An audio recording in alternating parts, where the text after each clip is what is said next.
मंगलम भगवान वीरो मंगलम गौतमो गणी मंगलम कुंद कुंदार्यो जैन धर्मोस्तु मंगलम सर्वमंगलमांगल्यम सर्वकल्याणकारकम प्रधानं सर्वधर्माणां जैनं जयतु शासनं। मैं नमो तीर्थनायक को, नमो ओंकार वाणी को, नमो उन कुंद प्रभु को जिन्होंने ओंकार धारण की। अहो उपकार जिनवर का, कुंद का दिव्य वाणी का, जिन कुंद ध्वनि दाता उन कहान स्वामी का। चिदानंद एक रूपाए जिनाए परमात्मने, परमात्म प्रकाशाए नित्यं सिद्धात्मने नमः। परमात्म प्रकाश जी ग्रंथ के गाथा 3 और 4 पर अभी अपन ने पूज्य गुरुदेव श्री का प्रवचन सुना। पहली 2 गाथाओं में आचार्य भगवान योगेंद्र देव ने जो सिद्ध हुए हैं उनको नमस्कार किया, दूसरी गाथा में जो होंगे उनको नमस्कार किया, और जो हो रहे हैं उनको तीसरी गाथा में नमस्कार किया। चौथी गाथा में उन्होंने कहा कि वे सिद्ध कहाँ बसते हैं। 5वीं गाथा में कहेंगे कि वे मुक्ति शिला पर बसते हैं। ये व्यवहारण्य का कथन है। वास्तव में तो वे अपने स्वरूप में बसते हैं। फिर 6वीं गाथा में पुनः सिद्धों को नमस्कार करके फिर आचार्य उपाध्याय साधु को नमस्कार करेंगे, और उसके बाद जो उनके शिष्य प्रभाकर भट्ट वो प्रश्न पूछते हैं कि आत्मा का क्या स्वरूप है, तो उस संदर्भ में फिर वहाँ से वे आत्मा का वर्णन प्रारंभ करते हैं, और उसमें आत्मा का वर्णन करते हुए बहिरात्मा, अंतरात्मा और परमात्मा का स्वरूप बताएंगे। ग्रंथ बहुत सरस है और सरल है, यानी बहुत ज़्यादा इसमें ऐसा नहीं है कि नहीं समझ में आए, और बहुत ही समझो कि सरसता भी बहुत भरपूर है और सरल भी बहुत है। तीसरी गाथा अपन प्रारंभ करते हैं। देखो, ते हों बंदौ सिद्धगण अक्षय जे विहवंत परम समाहि महगयम कम्मिंधणयम हुणंत। इसका हिंदी है, देखो आगे। उत्कट समाधि महानल से कर्म ईंधन को जला, जो हो रहे हैं सिद्धगण उन सभी को वंदन सदा। इसकी उत्थानिका में कहते हैं आगे, माने तीसरी गाथा जो कही जा रही है उसमें परम समाधि रूप अग्नि से कर्म रूप ईंधन का होम करते हुए वर्तमान काल में महाविदेह क्षेत्र में सीमंदर स्वामी आदि तिष्ठते हैं, उनको नमस्कार करता हूँ। सीमंदर भगवान तो अभी अरिहंत अवस्था में विराजते हैं, और वे सिद्ध होंगे यह ज्ञान में लेकर, ये ख्याल में लेकर उनको से उनके सिद्धत्व को नमस्कार करते हैं। अभी तो सिद्धों की चर्चा चल रही है ना, जो हो गए हुए हैं तो उसमें आदिनाथ महावीर आदि लो, और जो होंगे तो श्रेणिक आदि लिया, और जो हो रहे हैं उसमें सीमंदर भगवान की चर्चा की। सीमंदर आदि जो विराजमान जो हैं तीर्थंकर उनको लिया ना। वर्तमान काल में महाविदेह क्षेत्र में सीमंदर स्वामी आदि तिष्ठते हैं, उनको नमस्कार करता हूँ। अन्वयार, मैं उन सिद्ध समूहों को नमस्कार करता हूँ जो वर्तमान समय में विराज रहे हैं। अभी विराज रहे हैं वो कहाँ? इस मध्य लोक में विराज रहे हैं। तो वे विराज रहे हैं क्या करते हुए? क्या कर रहे हैं वे विराजे? तो कहा परम समाधि रूप महाअग्नि से कर्म रूप ईंधन को भस्म करते हुए। दरअसल में तो वे अपने आत्म स्वभाव में परिपूर्ण लीनता से विराज रहे हैं, और उनकी इस लीनता रूपी ये जो ध्यान अग्नि या परम समाधि रूप अग्नि कही, इससे वे कर्म स्वतः भस्म हो रहे हैं। निमित्त में कर्म भस्म हो रहे हैं तो उसे ईंधन कहा। जो भस्म हो जाता है वो ईंधन है। जो जल जाता है ना, तो जो जल जाता है वो ईंधन है। तो वो निमित्त में कर्म भस्म हो जाते हैं तो उनको ईंधन कहा।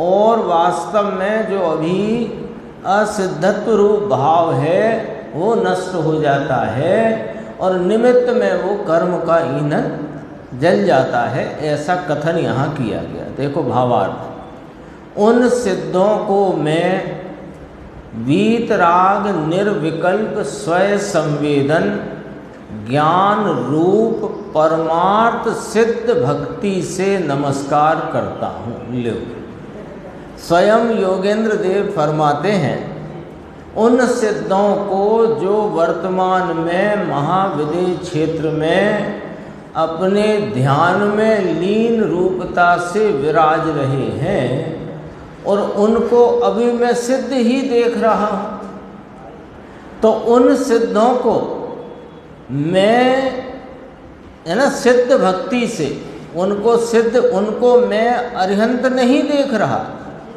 उनको मैं सिद्ध देख रहा हूँ।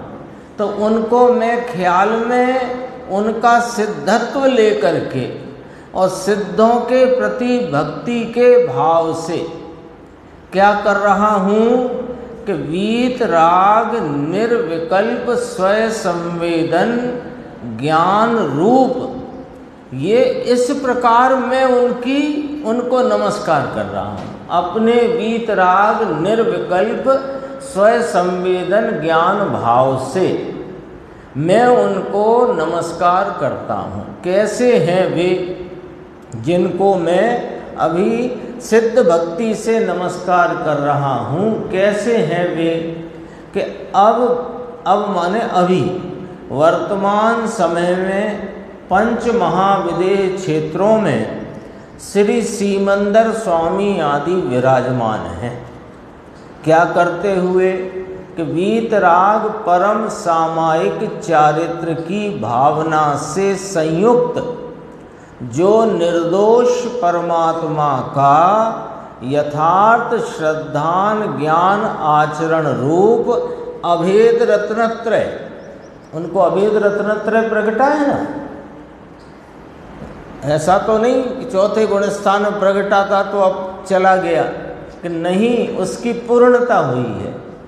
तो कहा निर्दोष परमात्मा का यथार्थ श्रद्धान ज्ञान आचरण रूप अभेद रत्नत्रय उस अभेद रत्नत्रय स्वरूप निर्विकल्प समाधि रूपी अग्नि में, उसको अग्नि की उपमा दी। किसको? इधर से चलो, निर्विकल्प समाधि रूप पूर्ण वीतरागता में विराजते हैं। सीमंदर आदि जो तीर्थंकर परमात्मा महाविदेह में विराज रहे हैं, वे पूर्ण वीतरागता में विराजते हैं। तो उस पूर्ण वीतरागता रूप वह कैसी है वीतरागता, तो उसमें रत्नत्रय की चर्चा करी।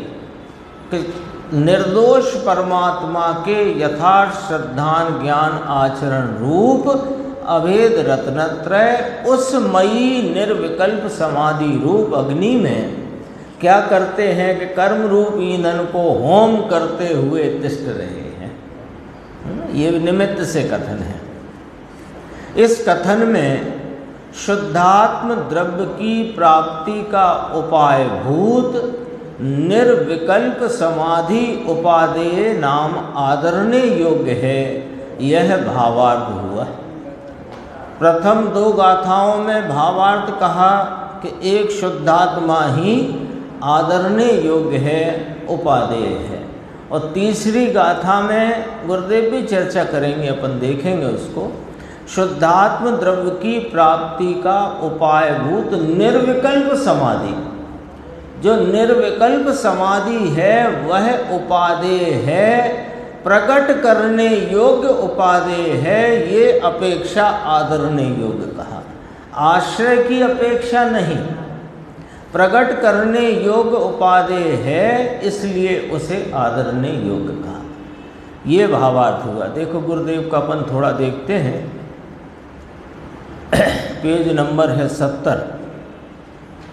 उन सिद्धों को मैं वीतराग निर्विकल्प अभेद स्वय संवेदन ज्ञान रूप परमार्थ सिद्ध भक्ति से नमस्कार करता हूँ। लो ये भाव नमस्कार किया। आचार्य योगेंद्र देव ने सिद्ध भगवंतों को भाव नमस्कार किया। कैसे हैं वे कि अभी वर्तमान समय में पंच महाविदेय क्षेत्रों में श्री सीमंदर स्वामी आदि विराजते हैं, भगवान विराजमान हैं। कितने अस्तित्व की बात करी, देखो अभी विराजमान हैं और वे सिद्ध होंगे, ये ख्याल में लेकर मैं उनके सिद्धत्व रूपता की भक्ति अपनी स्वय संवेदन ज्ञान रूप निर्विकल्प भाव के द्वारा करता हूँ। कहा ना ऐसा, तो कहा बंदित्व सव्य सिद्धे, आया ना सर्व सिद्धों का अस्तित्व स्वीकार करके। ये जब समय सार की व्याख्या गुरुदेव श्री ने करी है और कई बार की, तो बंदित्व सव्य सिद्धे, तो गुरुदेव पहले बोलते हैं, देखो सब सिद्धों का अस्तित्व स्वीकार किया। जैसे अपन कहीं गए और सभी को मेरा नमस्कार हो, तो सब हैं वो ये नक्की हुआ कि नहीं हुआ। वहाँ कोई एक व्यक्ति बैठा हो और वहाँ जाके कहो सभी को मेरा नमस्कार हो, तो ऐसा तो हो नहीं सकता। जब सभी को मेरा नमस्कार हो, सभी को मेरा जय जिनेन्द्र, तो सब हैं वहाँ पर। ऐसे बंदित्व सव्य सिद्धे माने अनंत सिद्ध हैं, उनके अस्तित्व स्वीकार करके नमस्कार किया। वंदित्व वंदना की, तो उन सर्व सिद्धों का अस्तित्व स्वीकार करके और इनका आदर करता हूँ। ये है, ये क्या है कि अनंत सिद्ध है। तो मुमुक्षु ने कहा अब जरा देखना कि वे जो सिद्ध हैं वे हमारा भला करें, वे सिद्ध भाव को प्राप्त हुए हैं और हम संसार में पड़े हैं, तो महाराज हमारा भला करो। ऐसा मुमुक्षु ने अपना भाव वहाँ पर सभा में प्रकट किया। तो गुरुदेव श्री क्या फरमाते हैं, देखो भला कौन करता था?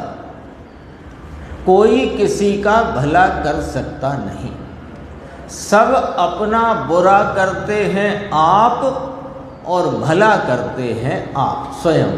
कोई किसी का भला कर सकता नहीं। अब इस बात को समझना, देखो अंकुर, यह तो उसमें आया है कि हे परमात्मा आप पूर्ण सिद्ध हो, तो वहाँ से प्रतिध्वनि आई कि हे परमात्मा आप पूर्ण हो।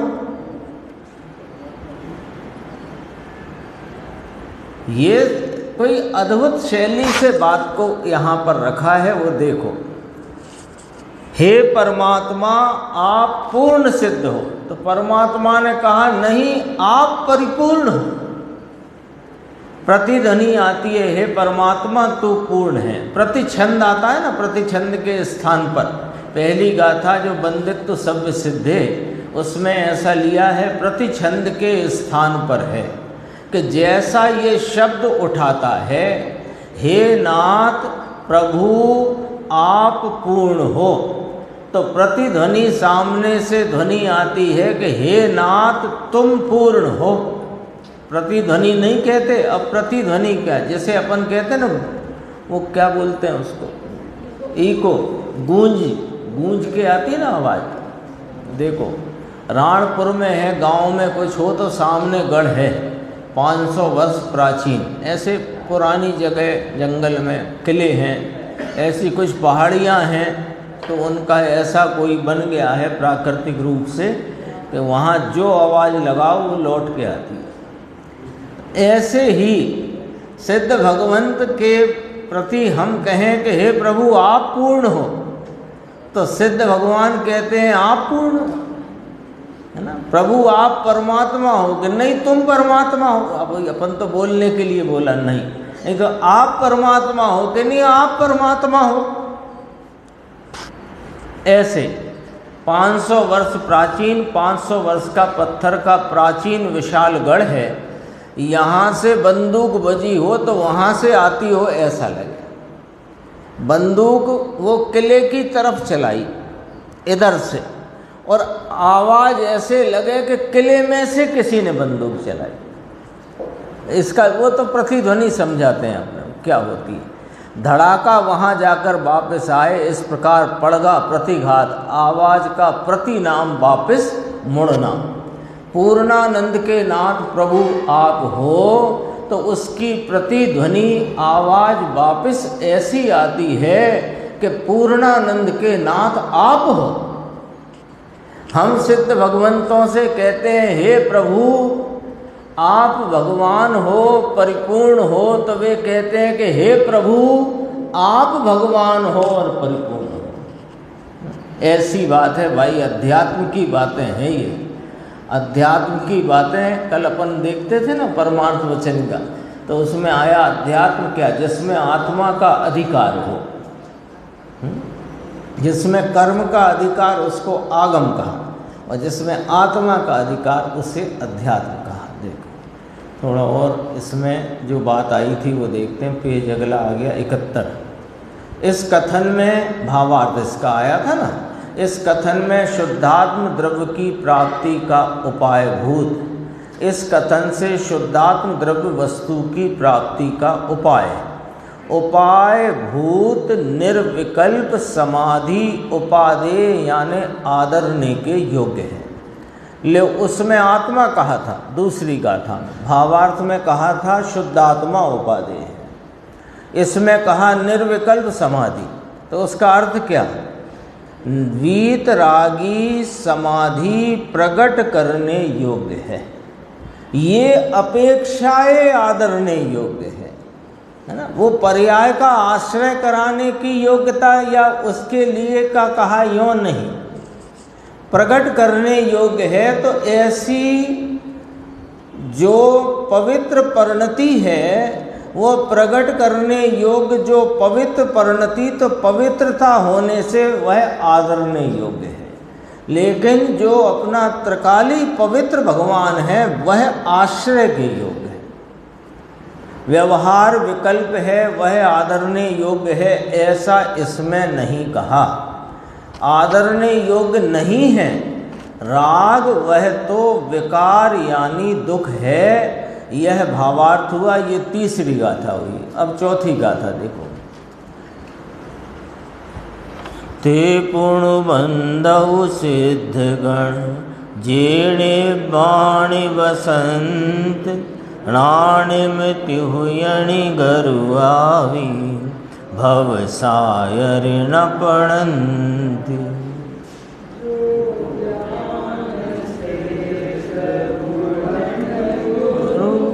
होते हुए भी ना गिरे भव जलधि में, निर्वाण वासी सिद्ध गण को नमन है। इसकी उत्थानिका में कहते हैं आगे आगे माने इस चौथी गाथा में, जो महामुनि होकर शुद्धात्म स्वरूप को प्राप्त करके सम्यक ज्ञान के बल से कर्मों का क्षय करके सिद्ध होकर निर्वाण में बस रहे हैं, उनको मैं वंदता हूँ। 3 प्रकार से सिद्धों की बात पहले करी, जो सिद्ध हुए हैं, जो होंगे, जो हो रहे हैं। और वे जो सिद्ध हैं वे कहाँ बसते हैं, तो कहा व्यवहार से वे सिद्ध शिला पर बसते हैं। और अगली गाथा में कहेंगे कि निश्चय से तो वे अपने स्वरूप में बसते हैं। तो अभी कहा जो महामुनि होकर, पूरी बात करी देखो, महामुनि होकर शुद्धात्म महामुनि हुए, उसकी भी व्याख्या करी कि शुद्धात्म स्वरूप को प्राप्त करके सम्यक ज्ञान के बल से और कर्मों का क्षय करके, परम समाधि वीतराग निर्विकल्प परम समाधि की बात तो है ही उसमें, उससे क्षय करके सिद्ध होकर निर्वाण में बस रहे हैं, उनको मैं वंदन करता हूँ, वंदता हूँ। अन्वयार फिर मैं पुनः चौथी गाथा आई है ना, सिद्धों के नमन करने की चौथी गाथा, तो कहा पुनः मैं उन सिद्धों को वंदता हूँ जो निर्वाणे मोक्ष में बस्तिष्ठ रहे हैं। कैसे हैं वे कि ज्ञान से त्रिभुवने गुरु का अपि, ज्ञान से 3 लोक में गुरु हैं। वे 3 लोक में गुरु माने बड़े महान, गुरु माने बड़े, तो 3 लोक में वे गुरु हैं, बड़े हैं, वजन वाले हैं, तो भी संसार समुद्र में नहीं गिरते, न पतंती।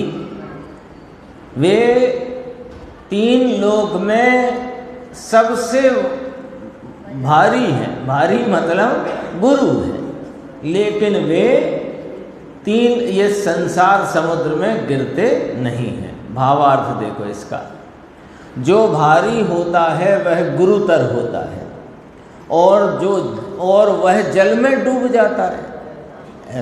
ऐसा है बनाओ। वे भगवान त्रैलोक में गुरु हैं, परंतु भवसागर में नहीं गिरते हैं। उन सिद्धों को मैं वंदता हूँ जो तीर्थंकर परम देव। अब वे कौन कौन हुए सिद्ध, तो उनको जरा यहाँ याद किया कि तीर्थंकर परम देव, सभी तीर्थंकरों को लिया, भरत सगर राघव पांडव आदिक। भरत चक्रवर्ती, सगर चक्रवर्ती, राघव माने रामचंद्र जी, और पांडवादिक में 3 पांडव जो सिद्ध हुए। तो भरत सगर राघव पांडव आदिक पूर्व काल में कैसे हो गए सिद्ध के वीतराग निर्विकल्प स्वयं संवेदन ज्ञान के बल से निज शुद्धात्म स्वरूप प्राप्त करके कर्मों का क्षय कर परम समाधान रूप निर्वाण पद में विराज रहे हैं, उनको मेरा नमस्कार होए। यह सारांश हुआ। इसमें भी यह सारांश कहो, भावार्थ कहो, उनको मेरा तो परम समाधान रूप निर्वाण पद। समाधान शब्द का प्रयोग किया संस्कृत में, देखो, समाहित स्वयं स्वरूप भूते निर्वाण पदे तिष्ठन्ति, उसका हिंदी में अर्थ किया समाधान। तो इसको समाहित, इसमें से अर्थ ऐसा निकलता है जो अपनी सिद्ध पूजन आती है ना, एक में बसते आप अनेक, यानी वहाँ उसी में समाहित हैं, अरूपी हैं, अमूर्तिक हैं, लेकिन स्वयं क्षेत्र वाले हैं, और उनका क्षेत्र असंख्यात लोक प्रमाण प्रदेश बराबर है, उस प्रमाण का है, और अंतिम शरीर से कुछ न्यून विस्तार में है, संकोच विस्तार के कारण। तो वे एक में बसते आप अनेक, ये समाहित शब्द का ये भी अर्थ है। और यहाँ हिंदी किया है समाधान, परम समाधान रूप निर्वाण पद। इसमें से अर्थ निकलता है कृत कृत्य पद पर। समाधान हो गया ना, तो कृत कृत्य है। अब कुछ कृत्य नाम करने योग, कृत माने किया जा चुका है, जो करना था वो किया जा चुका है। इसको भी अपन परम समाधान के अर्थ में देख सकते हैं। चौथे की थोड़ी चर्चा अपन देखते हैं। देखो, इसमें गुरुदेव ने बहुत चर्चा ली थी कि लोग कहते हैं कि चौथे में तो सराग संकेत होता है आदि इत्यादि, वो सब आती रहती बात अपने ख्याल में है। और लोग बाग तो गुरुदेव को ही शिक्षा देने चल दिए। गुरुदेव ने खुद कहा ना, शिक्षा देते हैं हमको, महीने 2 महीने में पत्र आते हैं शिक्षा देने के लिए। तो क्या शिक्षा देते हैं कि तुम भूल में पड़े हो और सबको भूल में डालते हो, इसलिए सावधान हो जाओ, तुम्हारा ये सब जगत को, ये पूरे जीवों को संसार में डुबो देगा आदि इत्यादि। अभी देखो यहाँ अपन इसको देखते हैं, जो मुनि का स्वरूप यहाँ पर बताया। इसी कौन सा पेज आ गया, 74 पेज नीचे। यहाँ तो कहते हैं कि मुनि उसे कहते हैं जिसे शुद्ध स्वरूप अनुभव में प्राप्त हुआ है, जिसकी पर्याय में शुद्धात्मा प्राप्त हुआ है। द्रव्य रूप से तो सभी शुद्धात्मा है, द्रव्य रूप से तो प्राणी मात्र, जगत में रहे अनंत जीव, जे अनंत जीव हैं वे सब द्रव्य अपेक्षा त्रिकाल शुद्धात्म स्वरूप हैं। पर जिनको पर्याय में शुद्धात्मा प्राप्त हुआ है, कैसी पर्याय उसकी भी चर्चा है। देखो इसमें कहाँ कहा था, यानी हाँ ये आ गया। देखो, वीतरागी 3 कषाय के अभाव रूप पर्याय में शुद्धात्मा प्राप्त किया। मुनि की व्याख्या है ना। गुरुदेव ने इसके पहले मुनि जो आजकल की वर्तमान स्थिति के संदर्भ में इंगित भी किया था क्या स्थिति है। जिनने सुना था उनने सुन लिया, जिनने नहीं सुना वो पढ़ लो। मैं तो मुनि का क्या स्वरूप कहा वो आपके सामने अपन बात करते हैं। वीतरागी 3 कषाय के अभाव की पर्याय में शुद्धात्मा प्राप्त किया है, पवित्र आनंद के नाथ को प्राप्त किया है, और उसके सम्यक ज्ञान के बल से वह सम्यक ज्ञान प्राप्त हुआ।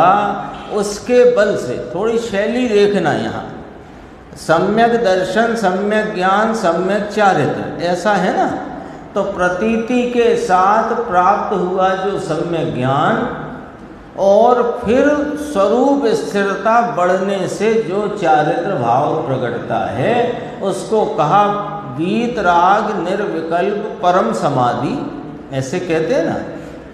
यहाँ कहा कि जो वीतरागी 3 कषाय की अभाव रूप स्थिरता रूप चारित्र की दशा है, उसमें जो सम्यक ज्ञान वर्तता है उसके बल से। शैली देखो इधर क्या कहना चाहते हैं।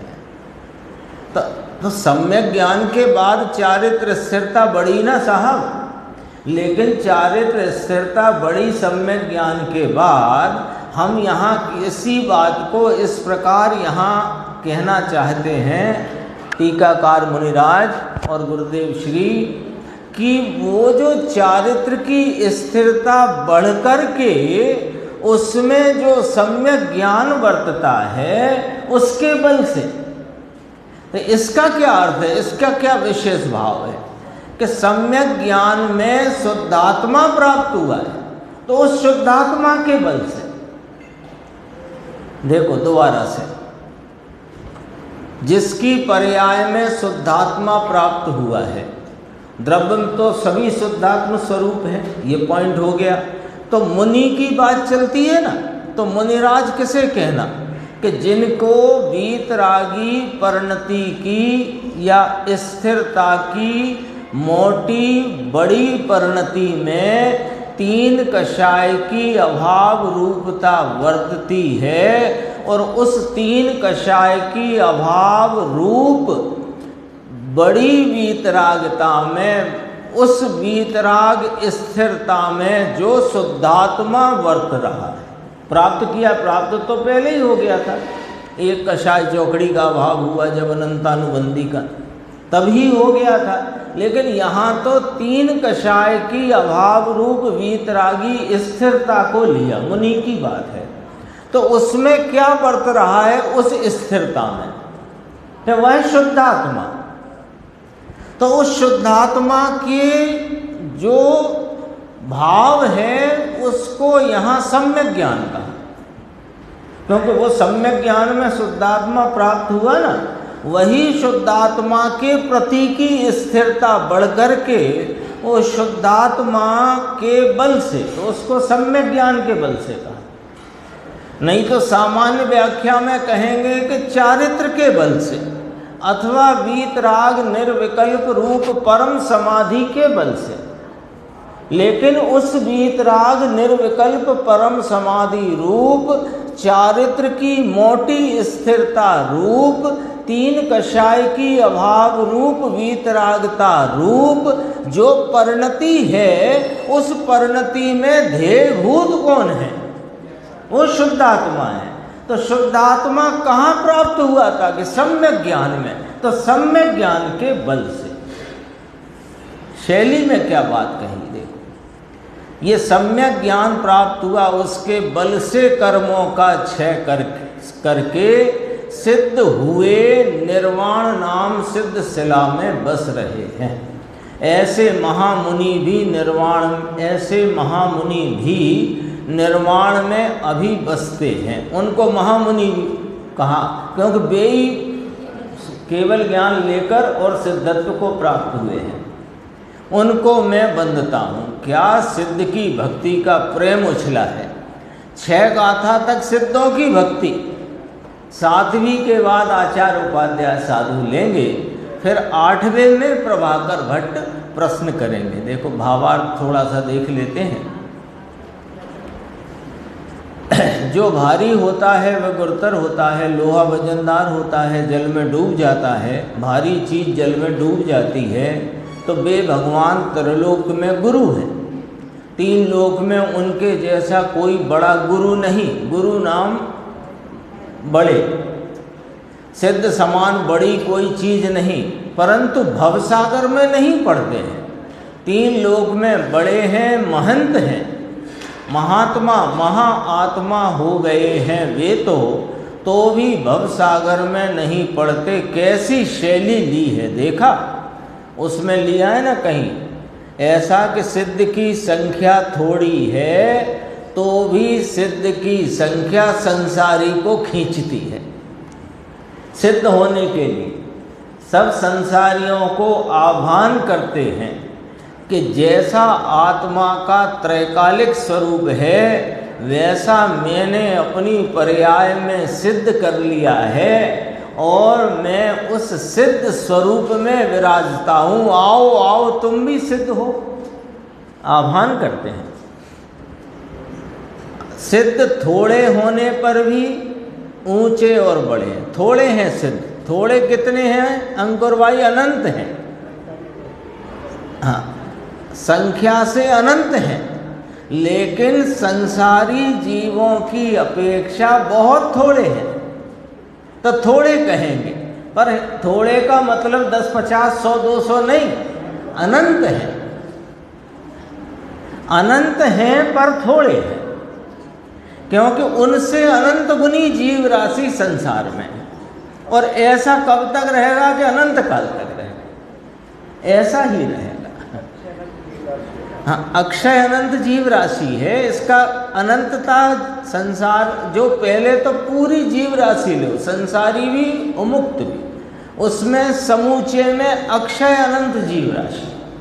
अब उसके 2 भेद पड़ गए, संसारी और सिद्ध। तो सिद्ध कितने और संसारी कितने, ये वाली बात यहाँ रखते हैं कि सिद्ध हैं अनंत। कितने अनंत? कि अभी जितने अनंत हैं और अनंत काल व्यतीत होने पर भी वे अनंत और बढ़ेंगे, अनंतता बढ़ेगी। तो भी उस अनंतता से, सिद्धों की संख्या रूप अनंतता से अनंत गुने जीव अभी संसार में हैं और अनंत काल बाद भी अनंत गुने ही रहेंगे संसार में। ऐसा ही है। देखो, वे संसारी जीव को खींचते हैं, संसारी जीव उन्हें नहीं खींच सकता। हो गई ये चर्चा। तो ये थोड़ी सी बात आई थी ना वो पांडवों की, 5 पांडव जरा विकल्प आया, साधर्मी पने का विकल्प, भाई पने का नहीं।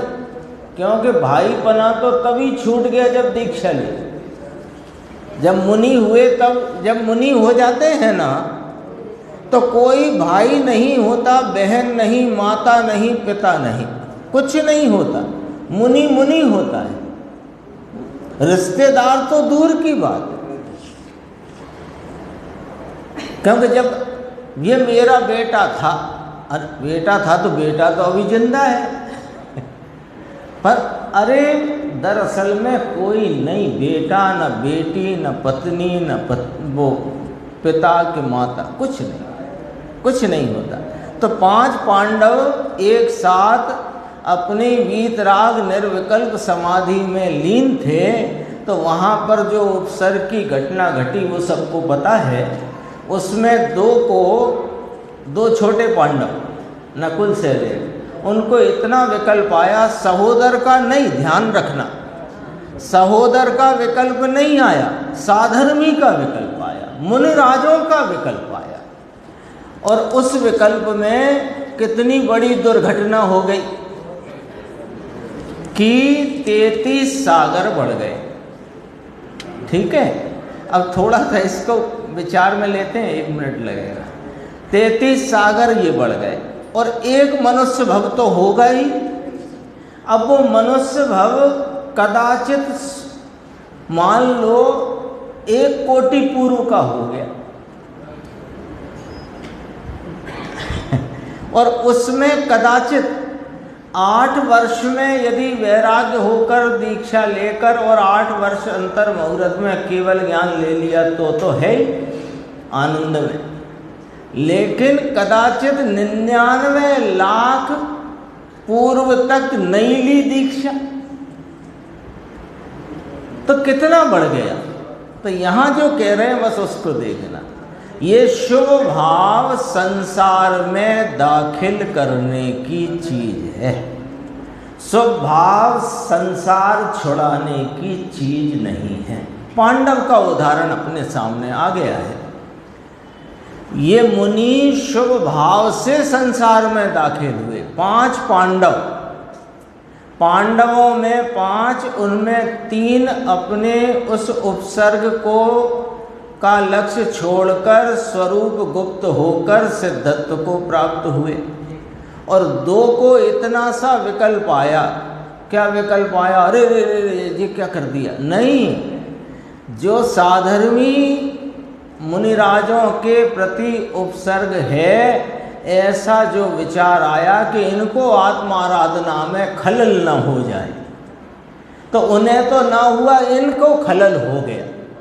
और वो शुभ भाव रूपी खलल से संसार में दाखिल हुए, 2 भव हो गए। अब उस शुभ भाव से आत्मा को धर्म हो अथवा लाभ हो, ये तो बहुत दृष्टि की विपरीतता है ना। अपन आते हैं अपने ज्ञान गोष्ठी वाले विषय पर। 479 नंबर का प्रश्न है, देखो।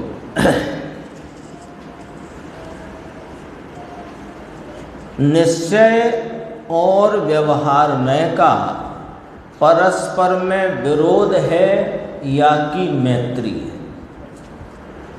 प्रश्न है, देखो भैया, टेक्निकल प्रश्न है कि विरोध है कि मैत्री है, ये समझना। और दोनों ही हैं, विरोध भी है और मैत्री भी है। कैसे विरोध है, कैसे मैत्री है?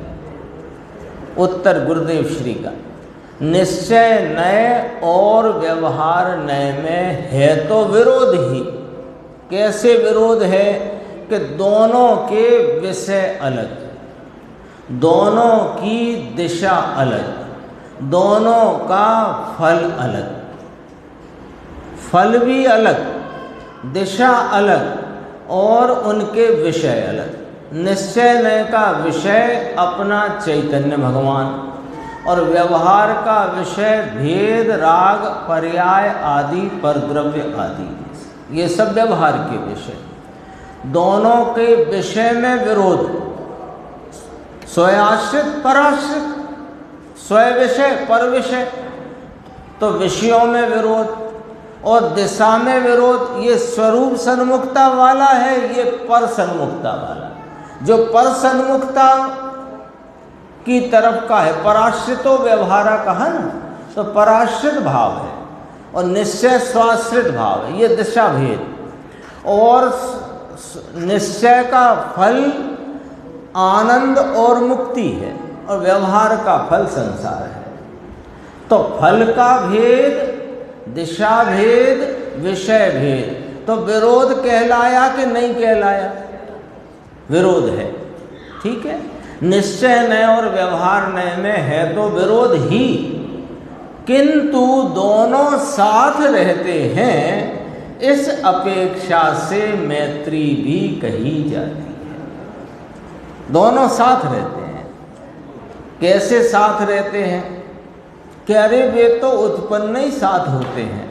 47वीं गाथा द्रव्य संग्रह की है ना, उसमें तो कहा कि दोनों ही मोक्ष मार्ग ध्यान में प्राप्त होते हैं। वो एक अपेक्षा वो भी है। और एक ऐसा कि जब निश्चय नय का विषयभूत अपना त्रिकाली शुद्ध आत्मा जब आलम्बन उसका हुआ, आश्रय लिया, तो निश्चय नय का विषय प्रकट करने से निश्चय नय प्रकटा।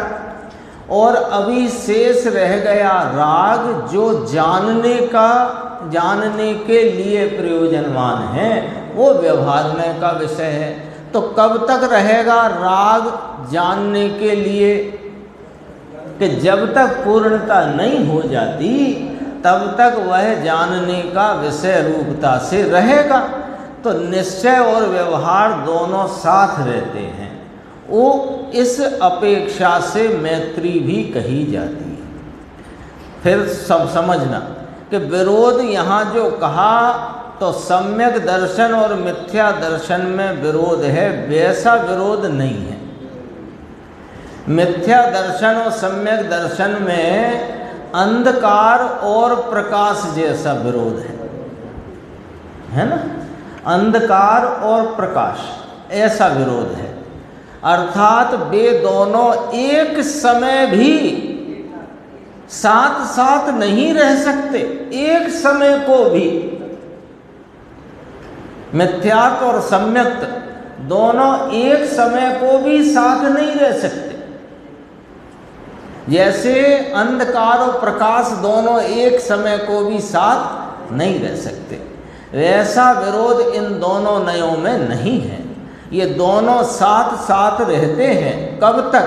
साधक दशा से लेकर साध्य भाव की प्राप्ति होने पर भी। कल तो परमार्थ वचनिका में आ गया था व्यवहार का वर्णन, तो 14वें गुण स्थान तक व्यवहार का, तो वो निश्चय के साथ ही है ना। 14वें गुण स्थान तक कहा। उसका अर्थ इस प्रकार है कि अभी असिद्धत्व का भाव है और वो संसार अभी बाकी है, तो संसार है सो व्यवहार है। इस प्रकार वहाँ पर भी संसार होने से व्यवहार कहा। तो व्यवहार कब तक रहता है साथ साथ? कि जब तक सिद्ध अवस्था नहीं हो जाती, व्यवहारातीत अवस्था, संसारातीत अवस्था, सिद्ध अवस्था। इस अपेक्षा से इन दोनों नयों में मैत्री कही जाती है। अब आ गई बात समझ में, बात आई कि नहीं ख्याल में? दोस्ती भी और दुश्मनी भी ख्याल में आई कि नहीं? देखो ये तो बातें बहुत सरल सी हैं, लेकिन बस ध्यान रखने की हैं। ध्यान रहे तो रह जाती हैं। दोस्ती कैसे कही अंकुर? मैत्री निश्चय व्यवहार की मैत्री क्यों कही? दोनों साथ में रहते हैं। अच्छा, और विरोध क्यों कहा? दोनों के विषय अलग, दोनों की दिशा अलग, दोनों का फल अलग, इसलिए वे विरोधी भाव हैं, लेकिन साथ साथ रहते हैं, इसलिए मैत्री भाव है। देखो अपन आते हैं 480 पर। ये थोड़ा सा प्रश्न गंभीर है। आप व्यवहार को हे कहते हैं, तो क्या व्यवहार है ही नहीं? अब देखो प्रश्न ही गलत है टेक्निकली, लेकिन प्रश्न है तो गुरुदेव ने तो उसके पूछने वाले के भाव को पकड़ लिया और जवाब भी दे दिया। और प्रश्न में गलती क्या है वो समझते हैं अपन, फिर प्रश्न का उत्तर भी है।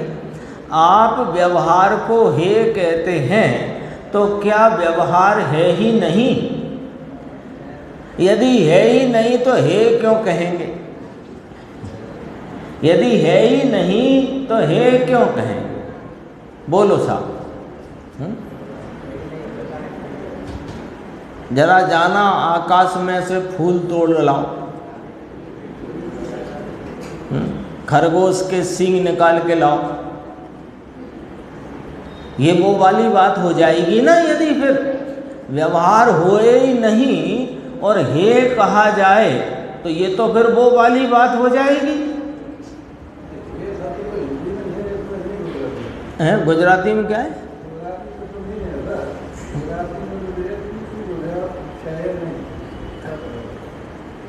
अच्छा अच्छा, ऐसा है। तो ये प्रश्न जो हिंदी करने वालों ने उसमें जोड़ा होगा, है ना। तो अपन इस प्रश्न को जैसा गुजराती में वैसा, क्योंकि ऐसा प्रश्न तो मुझे ही नहीं, इसलिए वो जो खरगोश वरगोश को याद करना पड़ गया। गुजराती में क्या है, जरा आप देना पुस्तक, पढ़ देता हूँ, सबको ख्याल में आ जाएगा, मुझे भी आ जाएगा क्या लिखा। हाँ, तो सुव्यवहार छेज नहीं, तो क्या व्यवहार है ही नहीं, इतना लिखा है उस प्रश्न में, है ना। तो इसमें ये जोड़ दिया गया होगा हिंदी। हाँ, हिंदी जिनने की उन्हें, अपन यहाँ से ही पढ़ो, इसको छोड़ दो। तो क्या व्यवहार है ही नहीं, इतना ही है ना यशवंत भाई, इतना ही है। तो उत्तर देखो, व्यवहार है भले ही, परंतु मोक्ष मार्ग उसके आधार से नहीं है। लिखा जाए पॉइंट नंबर 1, व्यवहार है भले ही, परंतु मोक्ष मार्ग उसके आधार से नहीं है। व्यवहार के आश्रय से मोक्ष मार्ग मानना तो पर द्रव्य से लाभ मानने जैसा है। अब देखो यहाँ वजन क्या आया है, इसकी खुलासा करेंगे। व्यवहार के आश्रय से मोक्ष मार्ग मानना तो पर द्रव्य से लाभ मानने जैसा है। पर द्रव्य से कोई लाभ होता नहीं, और माने तो मिथ्यात्व है। हो जो काम जिससे होता नहीं उससे मानना तो भ्रांति है। अब देखो यहाँ गुरुदेव क्या दृष्टांत दे करके समझाते हैं। जिस प्रकार पर द्रव्य है, अब जरा बारीकी से सुनना है, जिस प्रकार पर द्रव्य है इसलिए स्वद्रव्य है, ऐसी मान्यता में स्वय पर की एकता बुद्धि रूप मिथ्यात्व है। देखो लॉजिक, देखो अभी न्याय। जैसे कि पर द्रव्य है इसलिए स्वद्रव्य है, ऐसा मान्यता रखने पर, ऐसा मानने पर स्वय पर की एकता बुद्धि का मिथ्यात्व खड़ा होता है। जैसे ये शरीर है तो मैं हूँ, ऐसा माना तो क्या खड़ा हो गया, शरीर से एकत्व बुद्धि की भ्रांति रूप मिथ्यात्व उत्पन्न होता है, खड़ा रहता है ना बात समझ। अथवा जब तक आत्मा है तब तक शरीर है, ऐसा माने तो इसमें भी वही की वही बात। तो यहाँ तो उधर से घटित किया कि परद्रव्य है इसलिए स्वयं है, ऐसी मान्यता में स्वयं पर की एकता बुद्धि रूप मिथ्या। ये दृष्टांत है, लॉजिक है, इस न्याय से सिद्धि करना है, वो येलो वाली अक्षर में है। देखो, उसी प्रकार राग रूप व्यवहार है इसलिए निश्चय है, ऐसी मान्यता में स्वभाव और परभाव की एकता बुद्धि रूपी मिथ्यात्व है। आया? देखो, पहले वो लॉजिक पकड़ में आ गया क्या कि पर द्रव्य है इसलिए स्वयं द्रव्य है, ऐसी मान्यता स्वयं द्रव्य पर द्रव्य के एकता बुद्धि रूप भ्रांति है, मिथ्यात्व है। उसी प्रकार राग रूप जो व्यवहार है इसलिए निश्चय है, ऐसी मान्यता में स्वभाव और परभाव की एकता बुद्धि रूप मिथ्यात्व है, भ्रांति है। बात ख्याल में आई? यानी व्यवहार से निश्चय होता है, व्यवहार हो तो निश्चय की प्राप्ति हो, ये मान्यता वैसी ही है कि पर द्रव्य है इसलिए स्वयं द्रव्य है। पर द्रव्य है, अब उसका प्रश्न था ना, क्या व्यवहार है ही नहीं, तो अब वो रख लो कि व्यवहार है लेकिन मोक्ष मार्ग उसके आधार से नहीं है। बात ये चल रही है, उसके आश्रय से मोक्ष मार्ग मानना मिथ्यात्व है। कैसा कि परद्रव्य से लाभ मानने जैसा। तो परद्रव्य से कोई ऐसा माने कि परद्रव्य है इसलिए यह स्वयं द्रव्य है, तो ये तो मिथ्यात्व है, स्वयं पर की एकता बुद्धि का। तो ऐसे ही राग रूप व्यवहार से निश्चय की प्राप्ति या निश्चय की अस्थि माने, तो उसने उस मान्यता में स्वभाव और परभाव की एकता रूप भ्रांति को खड़ा किया है। अब देखो, और अब दूसरी बात, साधक को, अब निश्चय व्यवहार दोनों किसको बरत रहे हैं? साधक को। तो साधक को सुख के साथ किंचित दुख भी है। दोनों धाराएं, उसको ब्रैकेट में स्पष्ट किया, एक बढ़ती हुई दूसरी घटती हुई, साथ ही वर्तती है। तो क्या वे दोनों परस्पर एक दूसरे के कारण से हैं? देखो कितने लॉजिक रखते हैं गुरुदेव श्री। मूल क्या सिद्ध करना है? जो येलो कलर में दिख रहा है ना, बात ये वाली सिद्ध करना है कि राग रूप व्यवहार से निश्चय की प्राप्ति उत्पत्ति मानना महामूढ़ता रूप भ्रांति है। जैसे पर द्रव्य से स्वयं द्रव्य है ऐसी मान्यता, जैसे पर द्रव्य से स्वयं द्रव्य की अस्थि मानने की मान्यता स्वयं पर की एकता रूप भ्रांति है, ऐसे ही व्यवहार से निश्चय की प्राप्ति भी स्वभाव पर भाव की एकता रूप भ्रांति है। अब इसी को सिद्ध करते हैं लॉजिक से। अगला लॉजिक कि साधक को सुख के साथ किंचित दुख भी है। कैसा है कि सुख बढ़ता हुआ और दुख घटता हुआ है, तो सही ना।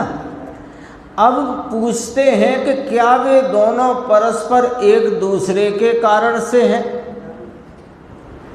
अब अपने सामने प्रश्नवाचक है तो अपन विचार करो, फिर उनकी नहीं पढ़ेंगे। यानी यहाँ पर जो सुख बरत रहा है, साधक ज्ञानी साधक आत्मा के आराधक को जो सुख बरत रहा है, क्या इसके कारण से उसको दुख बरत रहा है?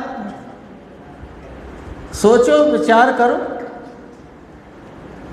अथवा जितना अभी दुख बरत रहा है, क्या उसके कारण से उन्हें सुख बरत रहा है?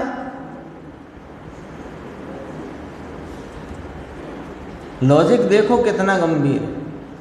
ये तो बात समझ में आती है कि नहीं आती है? अपन अभी साधक की स्थिति को तो यहाँ तो पक्की बात है, उसकी परिणति में सुख भी है दुख भी है। यहाँ तो अज्ञानी को अपन उदाहरण में लेते हैं बस समझने के लिए, अपने को भी अभी दुख रूप ही है, उसी को अपन सुख की कल्पना में सुख मान लेते हैं। तो जो कुछ कारण सुख का है क्या वही कारण दुख का है? अभी बहुत ये जो अपने भौतिक सुख रूपता की कल्पना जो कुछ भी है, इंद्रिय सुख की कल्पना में जो अपन सुख दुख दो भाग करके बैठे हैं ना, उसमें ही विचार कर लो कि जिस भाव से सुख है क्या उसी से दुख है, या जिससे दुख है उसी से सुख है, ऐसा एक बस विचार करने को। अब पॉइंट आ गया अपना कि क्या वे दोनों परस्पर एक दूसरे के कारण से हैं कि नहीं? दोनों साथ होने पर भी दुख है इसलिए सुख है, ऐसा नहीं है। दोनों साथ हैं तो दुख है इसलिए अंतरंग में सुख है, ऐसा तो है ही नहीं। इसी प्रकार निश्चय और व्यवहार साथ होने पर भी व्यवहार है इसलिए निश्चय है, ऐसा नहीं है। देखो इसमें क्या सिद्ध कर दिया। छठवें गुण स्थान के योग जो 5 महाव्रत समिति गुप्ती 28 मूल गुण का विकल्प है, इससे अंदर में वीतरागता चल रही है, ऐसा नहीं है। उससे वीतरागता टिक रही है, ऐसा नहीं है। तो कोई कहे कि छठवें गुण स्थान से मुनिपना टिक रहा है कि ये बात गलत है। उनको मुनिपना स्वरूप के आलम्बन और 3 कषाय की अभाव रूप स्थिरता से टिक रहा है, और एक कषाय के अभाव में इस ही जाति के भाव उत्पन्न विकल्प होते हैं जो छठवें गुण स्थान में पाए जाते हैं। छठवें गुण स्थान से मुनिपना नहीं टिकता न बढ़ता।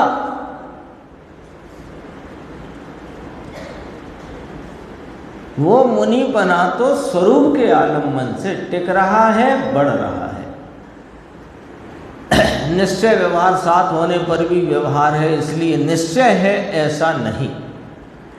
अब देखो जो पीछे वाले प्रश्न का भी जवाब जो आया था ना, मैत्री और विरोध वाला, उसका भी भाव यहाँ आ जाता है। व्यवहार के आश्रय से बंधन है और निश्चय के आश्रय से मुक्ति है, ऐसे दोनों भिन्न भिन्न स्वरूप से वर्तते हैं।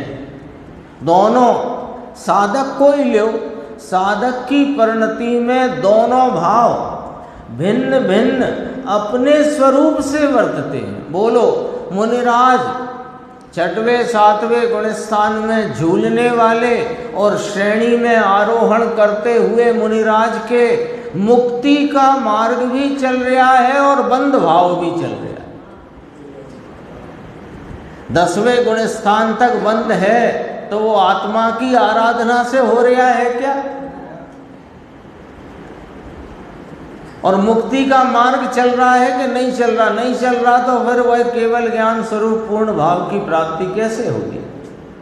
तो दोनों वर्त रहे हैं। निश्चय माने स्वरूप स्वआश्रित भाव और व्यवहार माने पराश्रित भाव। तो स्वरूप आश्रय से जितनी आराधना रूपी भाव है उससे मुक्ति का मार्ग प्रवर्तमान है, और जितना अभी व्यवहार शेष है घटता हुआ मिटता हुआ, वो जो व्यवहार शेष है उससे उतना अभी बंध भाव भी चल रहा है। तो कहा दोनों भिन्न भिन्न स्वरूप से वर्तते हैं। शेष चर्चा आगे।